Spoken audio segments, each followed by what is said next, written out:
ॐ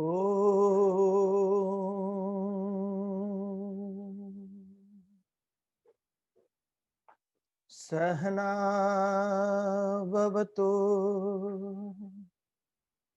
सहनौ भुनक्तु सह वीर्यं करवावहै तेजस्विनावधीतमस्तु मा विद्विषावहै। ॐ शान्ति शान्ति शान्तिः।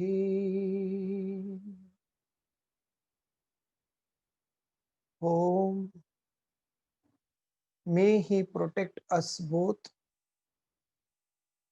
May we both enjoy together. May we both exert together. May our studies become brilliant. May we not become disputatious and hate each other. Om, peace, peace, peace. Hari Om, everybody, to our classes. So last class, I think so, we gave a summary of chapter 3. We are moving on to chapter 4 now. Jnana Karma Sannyasa Yoga, chapter 4. In this chapter 4, the Lord Krishna starts the sermon by saying, I have given this knowledge previously to Vivaswan. Then Vivaswan means sun god. And the sun god, Vivaswan, gave it to Manu, the person who wrote the laws according to Hindu scriptures. From there, Manu, it went to Ikshvaku, and then Vagara Vagara. It went on. And there was a lineage of student, disciple, and teacher lineage was there. And we had been given it to a lot of Raja Rishis. Raja Rishis means, Raja Rishis are considered to be royal sages. Royal sages indicates they lived royally and they were mentally a sage. In short, whatever is there with me, I'm completely satisfied. Food, clothing, shelter is taken care of. This is a state of Raja nowadays. Okay, so we don't compare it to state of Janaka and Krishna. This is what it is. I'm completely comfortable at present with my standard of life now. And mentally, I'm a rishi. A rishi is one who wants to always merge with the supreme reality, in the sense to become perfect. As some children were there, I'm taking a children's class. So the children said that, sir, there is no state of perfection. And it's so honest. There's no state of perfection. Of course there is. We don't know that. So every day we try to hit the perfection. We aim for the skies, says one master. At least when you aim for the skies while batting, the ball will go outside the ground. At least that much. So that state of perfection to be reached, that's the Raja Rishi. And along in between, it got bad. The knowledge went on disappearing. Okay, so there was this continuum of Raja Rishi studying from the teachers broke down after a long time. There's a gap in between, and now the knowledge is completely lost. But the same secretive knowledge, the knowledge of Vedanta, I am going to teach you, Arjuna, says Krishna. Why? What is the credential? Why should anybody teach anybody? Because you are my bhakta and sakha. You are my devotee and my friend. Devotee and friend have these two great qualities. Devotee, a person, a student where he has completely surrendered to the teacher. Incomplete. So when the teacher says, do this, it is done. Not without reason and logic, but it is done because they know, they have the faith in the teacher that he is always, he or she is going to always guide you in the right direction. So that's a bhakta, complete surrender. Sakha to a friend is one of the best relationships in the world because you can say anything. In fact, you can gossip about your own husband and wife and children also to a friend. A friend is so anything can be communicated. So since I can communicate anything to you and you have surrendered completely to me, I am going to teach you this knowledge. All this Krishna says is basically to find out where Arjuna is after Karma Yoga, whether he is awake or whether he is asleep. And Arjuna is awake, for he asked the next question: how is it possible, Krishna? Huh? You are talking to Vivaswan, then Vivaswan went and gave it to somebody, then he gave it to somebody, and now the knowledge you are giving it to me. You are giving me the knowledge now, and you say you gave it to Sun God. How is it possible? How were you then and now at the same time? This reminds us of a famous quote of Swami Ramatirtha. I read it somewhere. He says, when I gave this knowledge on the Mount of Sinai as Jesus, you did not hear me. When I gave the knowledge right in between the scorching sun and the desert of Arabia, you did not heed me. When I gave you this knowledge right in between a battlefield of Kurukshetra, you did not hear me. At least heed to the knowledge now when I am talking to you. This is actually the words of Ramtirtha. So when you use the word I am, I am, I am, Arjuna is still confused in the sense of he is just looking at the physical personality. He's saying, you are here now, then how did you give it? Great masters give the knowledge not through their physical body. It is the spirit that travels through this physical body. So you have to understand that. That's what Krishna is talking about. Because you were not there when Vivaswan was there. You say you are there, you are here also. How is it possible? Then Krishna makes it simple. He says, listen, you and me, we have traveled a long way. Aneka janma. I've given this example to you. You use the word coming janma, forward janma, backward janma. All these things is for a mind which is usually agitated and thinks and restricts its entity only to the physical personality. What will happen if I get dead? What will happen if I get born? All those things. Therefore, this concept of janma is given. An intelligent person does not dwell into it. They find happiness in their own karma in the very present. They are not bothered about any result which brings them afterwards. So they're not bothered about it. So they don't even think about what will happen, what can happen. But Arjuna, I told you, is a little Rajasic by nature because he's a warrior, and therefore he's asking this question. Krishna says, your Janma and my Janma, we have been through a lot of previous Janmas. You don't remember anything, but I remember everything. And then he explains in verse 6, which we are going to do now. Now, one warning, a little bit warning, is if you have studied till now, if you have followed the thought pattern of what Bhagavad Gita is till now, then the coming verses will not be difficult. Otherwise, if the studies are not proper, if you're not followed it properly, you may find it a little difficult and a little out of reality. Okay? Because in this verse, he is actually, Lord Krishna is actually giving a theory of creation itself. How things have been created, what started the whole process, and how it ended. So, if you cannot understand, or if it is not possible for you to grasp the whole understanding of this verse, please consider and understand it's all right. Okay, it needs a certain depth to understand this verse. If you don't understand, let it be. You will understand it. It's called a theory from a lower point of view because we don't know whether it's a reality. The great masters who have achieved this state of supreme realization, they say it's not a theory, it's a reality.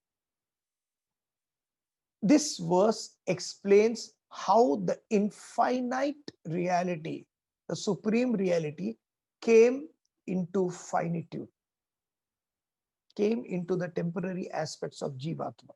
We'll just chant this verse and then we'll explain. Ajopi sanna vyayatma bhutanamishwaropi san prakritim swamadhisthaya sambhavamyatma mayaya. Though unborn, of imperishable nature, and Lord of beings, presiding over my own prakriti, matter, I am born by my own Maya, power. Got it?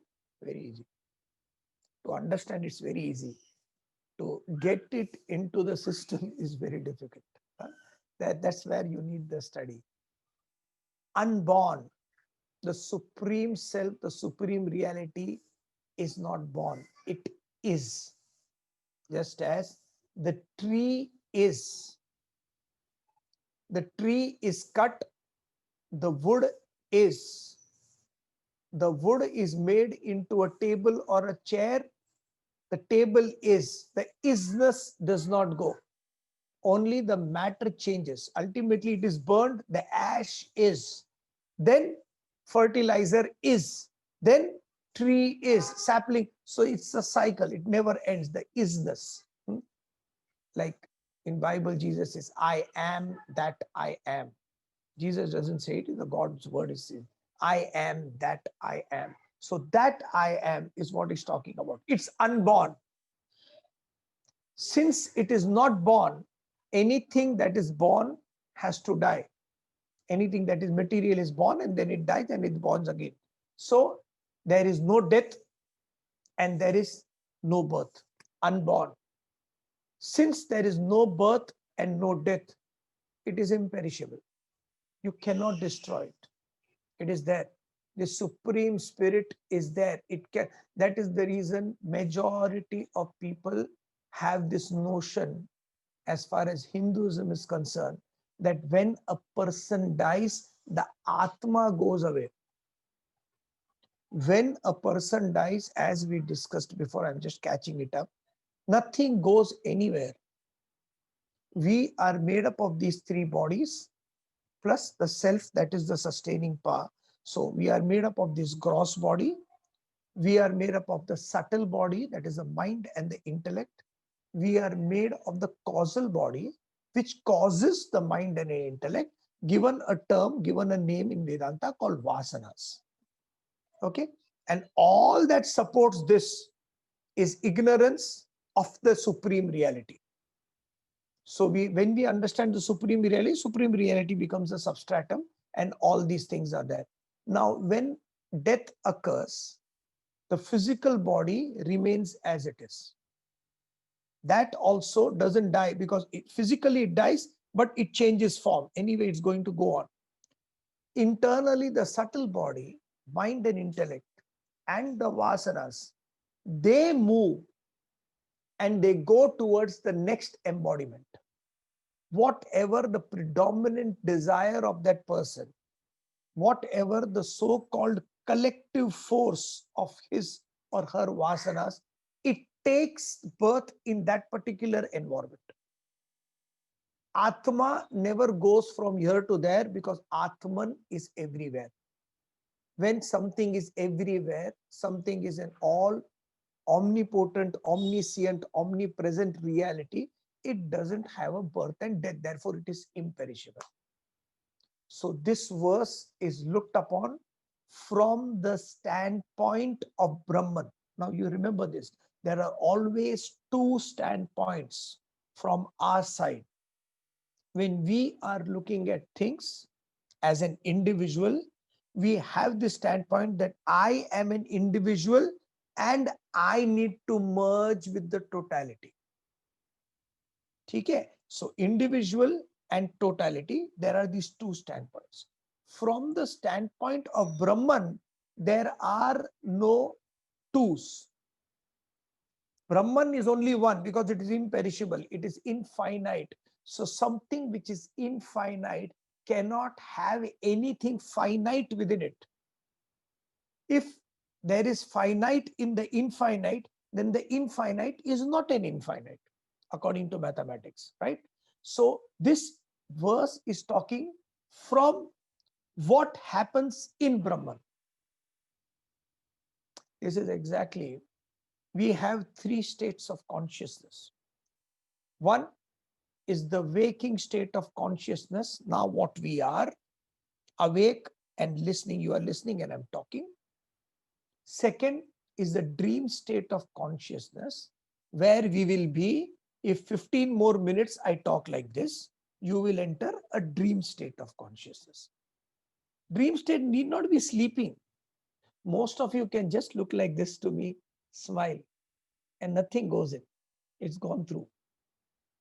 Like one of the elderly gentlemen in one of the classes, I gave the same verses and told them, Uncle, aap samjhe kya? So he was bald, So old man. So he looked at me and says, Sir, थोड़े बाल रहते थे ना तो अटक जाते थे. चले गए ऊपर से. So sweet. Just चले गए. That doesn't matter. If you don't understand, doesn't matter. So imperishable. Cannot be destroyed, no born, no dead. Imperishable. And since it's imperishable, it's everywhere. Since it's everywhere, it is lording over every being. So Lord of all beings, I give them the power, says Brahman. Okay. So we are talking from the standpoint of Brahman. Brahman says this, when due to some fault within Brahman itself, a Maya is created. Maya is something which does not belong to, which is not there, which I don't see it, a confused state of mind. And from that confusion, from that delusion is born Prakriti. Easy? Got it? So Brahman, which is unborn, which cannot die, therefore it is imperishable. Since it is imperishable, it is the infinite reality and it lords over all beings. Everything is under the preview and within the plane of the supreme reality.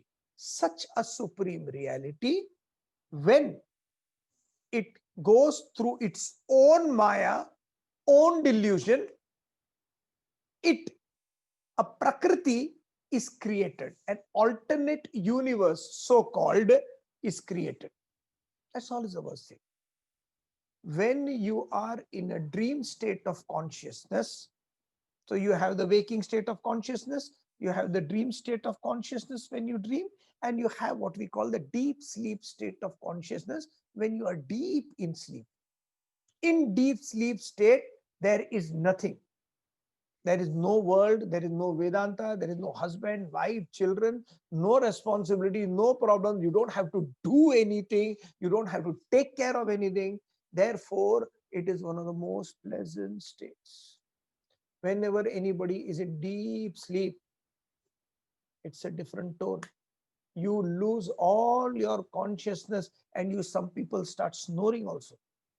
Why you are snoring? You can express your fullest without any fear of what people who are awake are thinking. What an attitude. You're just doing what is naturally to you. This is deep sleep. World doesn't exist to you. When you move to the dream state is a little higher because there is consciousness working there. In a liquefied, time, space, and causation is in a very jelly type of a shape. It keeps on moving. When you come to the waking state of consciousness, you are fully awake. Your faculties are fully awake. Therefore, you can evolve yourself from the waking state of consciousness. You cannot dissolve your vasanas, and evolution cannot happen in the dream state or deep sleep state. When I am in the dream, living the dream world and dream experiences, anybody telling me that there is a state higher than this, which is waker, which is the waking state, I may accept it. I may understand saying possible, possible. There may be a state which is a waking state, and the waking. Then when I say to yes, it is what percolates the dream state, and it is the waking mind which projects your whole dream world. It projects your dream mountains, the dream sun, the dream moon, the dream unlimited universe, the dream seas, the sea mountains, the dream relationships, husband, wife, children, grandparents, grandchildren, father, mother, all that, all what you are dreaming at present and feeling absolutely real is nothing but a figment of an imagination of your own waker's mind. While the person is in the dream and everything in the dream is so very real, he or she may try to understand, but can never be a conclusion that no, that is the truth. It's not possible. Are you telling me this moon, dream moon, is not there? This husband of mine is not there? This wife of mine is not there? They are not there. They are the waking mind. You will never understand it until you realize it. Therefore, realization, self-realization cannot be understood. It is a state of becoming. And that will come. The more you scrub and rub yourself, the more the state will be more and more appeasing to you, and it will come. Similarly, while in the waking state, you are real, I am real, everything around is real, my academy is real, every aspect of life is real. The mountains are real, the rivers are real, the COVID things going on is so real. Second strain is coming, third strain is coming, bird flu is coming, one bird flew, the other flew in, all those things are there. It's so very real. Every aspect of my waking state is real. And the Shastras, some Mahatma says, none of these is real, because this is not your original identity. You are somebody else. You belong to the fourth state of consciousness. These are the three states: deep sleep, dreamer, waker. Fourth state is called Turiya. Turiya means fourth. When you reach the fourth state of consciousness, self-realization, then you will understand that all the three states are nothing but illusion. Just as when you are a waker, you understand that both the states, deep sleep and dream sleep, are nothing. Illusion means it was there, I dreamt. But it's so silly, what a dream it was. It ended up also. It doesn't have any pith or substance. This is called, so the Maya, you understand what Maya is. Many people complicate. Maya is just confusion. I'll give you a simple example to prove the point. When we were young, I'm still young, by the way, okay, much young, but then I was more younger than at that time, 21, 22. So at that time, we used to play Holi in our society. So there were a lot of friends, we had a lot of friends. And one day they decided in Holi to have, what it is called? Bhang, correct. Bhang. They have this green kind of a chutney, and they have this milk. You can only drink that milk, badam milk, when you have that bhang. It was an intoxicant. Bhang is called an intoxicant. It was allowed. So I never had it because I was never interested in it, but I loved the milk. But milk, nothing is added. It's just pure milk with badam and something sweet they do. I had it. All my friends had that bhang. Why do you need to intoxicate yourself? Because after intoxication, people around you, it's full entertainment. Therefore, I love entertaining myself. I don't want other people to be entertained because of me. So no intoxication. Okay. And I was there, and all the boys were in their own frequency. So one fellow actually tried to jump from a terrace. We had to hold him and said, hey, come down, come down. And then we decided we have to send him home. He was staying somewhere else. So we went to the road and we ordered a cab. At that time, it was not Ola and Uber was not there. So we just a taxi. And so we said, taxi, stand. And the taxi came like this. And this boy is looking at the taxi. Indian taxi, Mumbai taxi is only this much basically. So he's looking at the taxi like this.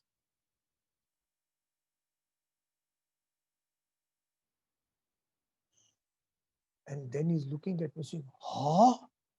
Kitni badi taxi hai yaar?" He is feeling the taxi is like a limousine, stretch limousine. This is what it happens in the bed when you have that. Some people are completely dozy, they can't walk properly. One of the child went to the father who was so respectful and he started shouting at the father. All things happen. Who made you take that? Did any external pressure make you take that intoxication? No. You were perfectly, at least those friend, one of the friend was perfectly all right without that also. According to his own free will, he took the intoxicant.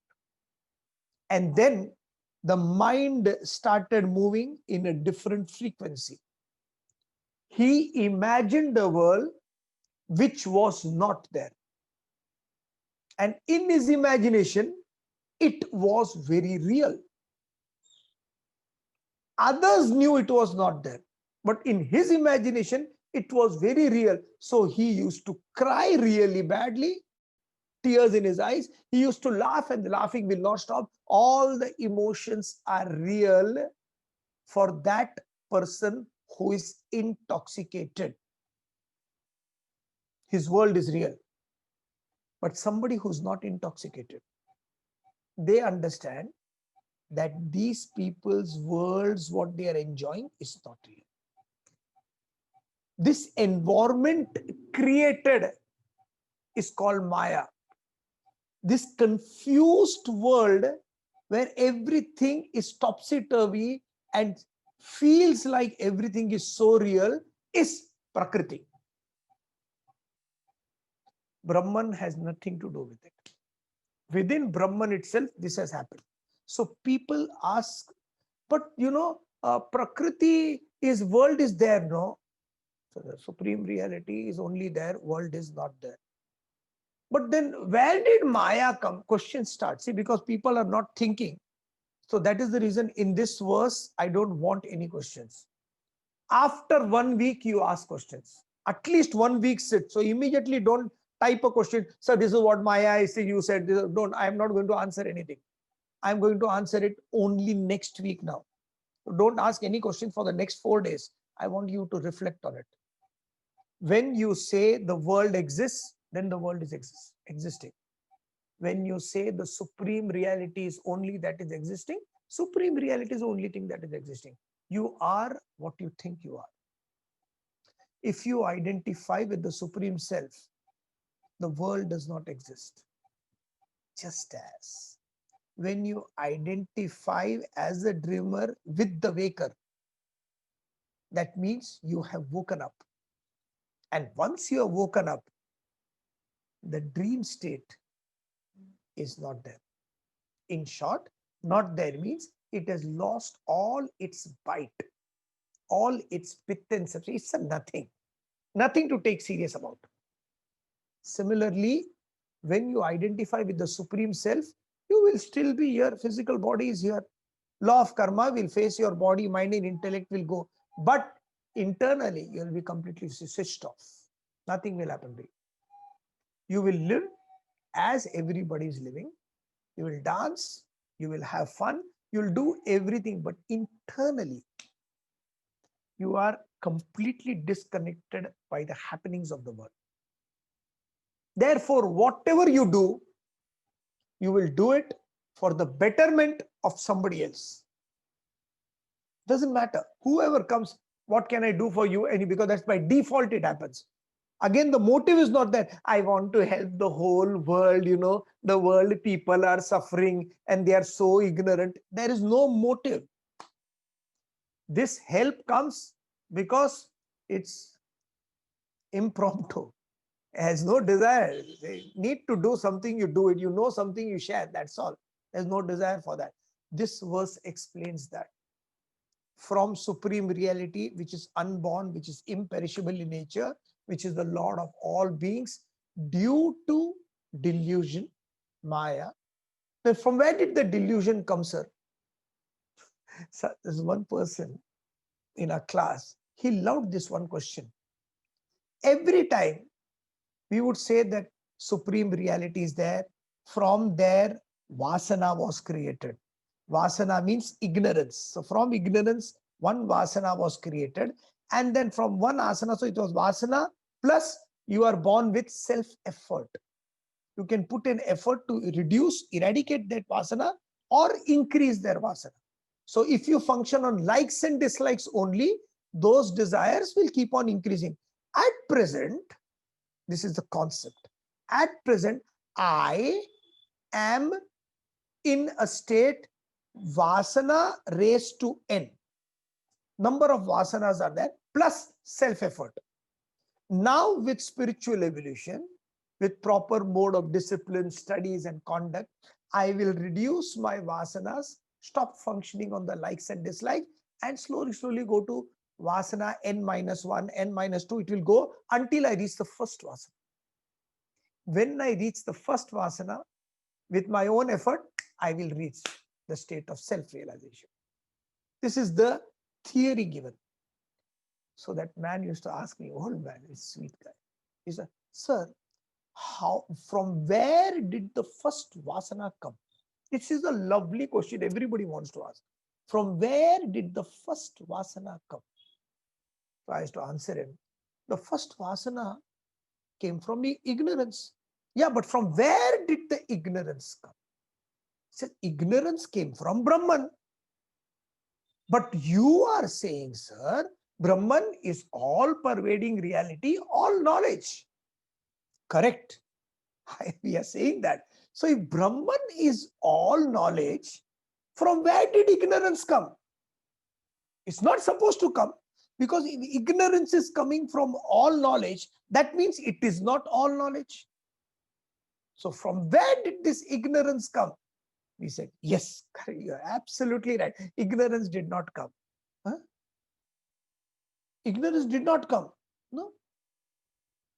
Then what? There is no ignorance. So there is no vasana, no vasana. No gunas, no gunas. No individuals, no individuals. No world, no world. But sir, I am there. That's where the ignorance is. Ignorance has come from there. Brahman doesn't have ignorance. If you understand that, from where did ignorance? Ignorance came from Brahman. But then how can all knowledge? Therefore, you are all knowledge. There is no ignorance. If you understand the state of supreme reality, you don't go through any law of karma. Then you are not the physical body. You are not the finite being. You don't belong to the waker, dreamer, and the deep state of consciousness. You are far above that. Then see the beauty of it. Even if you don't understand and reach that state, if you even try to understand that there is a state of self-realization, and with self-effort I can reach, then whatever happens in the world does not happen to you. Now that's the beauty. The beauty is whatever, at present, what is the cause of all my problems? I go through the 5 metamorphic changes: birth, growth, disease, decay, death. All of them painful in their own way. Plus the stress and tensions of the world, and all this because I have given some value to it and some added reality to it. It is real, it is real, it is real. When you are playing a carom tournament, a semi-finals or a final, international, you are under pressure. People are watching. You are in the pressure of winning. Therefore, full concentration, stressed.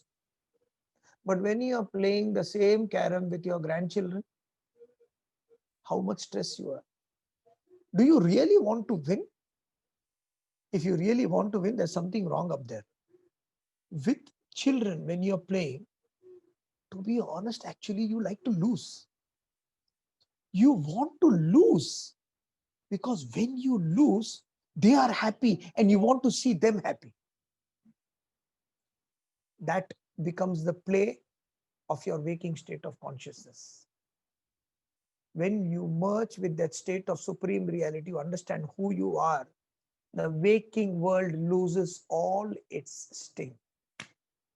It loses all its power to hold you.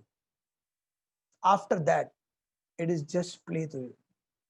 Everything is sports, everything is play. You don't take anything seriously. You do what you can to the best of your ability, but you don't take it seriously. And that's what he's talking about. Aham nirvikalpo nirakar rupo vibhurvyapya sarvatra sarvendriyani. Aham nirvikalpo. I am without any kalpa, without any changes, no modifications. Nirakaro. I don't have any form. Form or formless? What form? Formless. Nothing. You see this form? After 10 years, it will change. Perhaps if I keep on eating more and more, I'll become like this. Form will change. Or if I run, form will become like this. It will change. Form or formless, what difference does it make? Nirakara rupo vibhur vyapya. I am everywhere. Sarvetra sarvendriyani. All eyes are mine. All sense contacts are mine. And internally also, externally I am into it, completely into the world. Internally, sada me samatvam. Constantly, internally, I am at the state of samatvam. Nothing agitates anymore. Na muktir, na bandha. I am neither free, neither I am bound. So I want to gain self-realization. I'll tell you a secret. There is nothing to gain. You already are realized. You already are in that state. You are that. But due to ignorance, I am not understanding what I am, and I've imagined myself to be something else. So there's nothing to gain. So when you are not bound, when you don't feel fetters, what freedom you're talking about? I want to gain freedom. Freedom from what? You're already free. Na muktir, na bandha. Then who am I? Chidananda Rupa Shivoham Shivoham. I am Shiva. I am the creator of my world. I can destroy my world like that. If today I am tensed up about every aspect of my life, tomorrow with just a little bit of tuning of my inner personality, I can change the whole thing and get not agitated at all. The whole thing is in my hand. So this is it. When with self-realization, it's come down to Maya. From Maya, it came down to Prakriti. Now, the next verse, we'll just touch it and then I'll answer a question. Yada yada hi dharmasya glanirbhavati bharata apyutthanam dharmasya tadatmanam srijamyaham. I don't even need to see this. It's everybody knows this verse. Yada yada hi dharma. Oh Bharata, then why have I come into Prakriti? Self, no motive. But there has to be some motive given for the Supreme to come down. So the only motive given is, as I said, by default, they have to do good. Remember this, there are different things. You don't want to do good. But since you are already there, put in the world, you are already in the world of dream, you are by default doing good. Because you can't think of anything else to do. So this is what. So what is the default here? The Supreme Brahman coming through Prakriti, becoming an individual. Why? Why? Arjuna can't understand. So he is giving a hint to Arjuna. This is what I have come for. This is what the great masters have come for. Oh Bharata, whenever there is yada yada hi dharmasya Glanirbhavati Bharata. O Bharata, O Arjuna, whenever dharma goes down, whenever good things, respect goes down, Glanirbhavati Bharata, Apyuthanam adharmasya. There is a rise in adharma. When there is a rise in adharma, when there is a fall in dharma, when there is a rise in unrighteous activities, where more and more people suffer, more and more people die, and nobody is bothered, where the poor people and the ignorant people are crushed to death, and the focus is only on the rich and the famous, when that state comes, adharma, and when good things are suppressed, education is suppressed, free voice is suppressed, when every other good thing is suppressed, righteousness is suppressed, then I manifest myself. Adbhuddhanam adharmasya tadatmanam srijamyam. I manifest. Who manifests? The supreme reality manifests. It finds its way of manifestation. Where it will manifest, it will choose its mode of language. It will choose its equipment. On what basis it will choose, I don't know. That's the beauty of it. Nobody knows. So all you can do, like a cricketer, somebody gave a prize to Rahul Dravid, I think. And because he has the maximum catches in test matches. I'm not sure about this detail, but at that time it was maximum catches in test matches. So somebody said that he was given an award. And he made this statement: for every one catch I take on the field, I have caught 500 in the training ground. If you want to dance half an hour on stage every day for 1 month, you'll have to practice for 6 hours. When all that practice comes, the finality is the stage. Similarly, when you are ready, the supreme power will express through you. If it is not expressing through you, that means I am not ready yet. The purity has to be there. So how do you become pure? Simple, I told you. Study every day. Compulsory studies. Okay. At least for 45 minutes. Study every day. Eat good food, the right kind of food. Exercise every day. And stop thinking about what is happening around you. Just take in information and get out. You don't need to listen to debates and all this. Just let them be. People will keep on shouting and talking. You focus on what your life is supposed to be. Long time back, a cricketer was playing in Wankhede Stadium, and somebody told him, let's go and watch our Indian cricketers playing in, the match was in Brisbane, Brisbane name, what's it called? I forgot the name in Mumbai. Brabant Stadium, right? Brabant Stadium, these people were playing, and there was actual test match in Wankhede Stadium.